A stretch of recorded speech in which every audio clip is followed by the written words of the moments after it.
Hörmətli izləyicilər, əgər siz də pensiyaların artmasını və pensiya yaşının azaldılmasını istəyirsinizsə, videonu bəyənib paylaşaraq dəstək ola bilərsiniz. Bir müddət öncə Milli Məclisin əmək pensiyaları haqqında qanuna dəyişiklik layihəsini qəbul edib. Layihəyə əsasən polis və hərbi qulluqçuların istisna olmaqla bütün peşələr üzrə pensiyaya çıxmaq üçün tələb olunan iş stajı artırılır.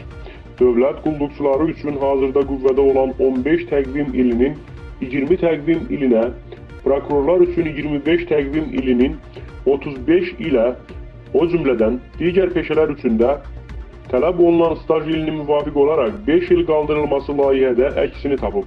Lakin hələ də bəzi məqamlar pensiyaya hazırlaşanlar üçün qaranlıq qalıb. Xəbərə Doğrunun məlumatına görə, ekspert Vüqar Bayramov pensiya sistemində edilən yeni dəyişikliklər ilə bağlı ünvanlanan sualların çoxluğunu nəzərə alaraq bir neçə məqama aydınlıq gətirib.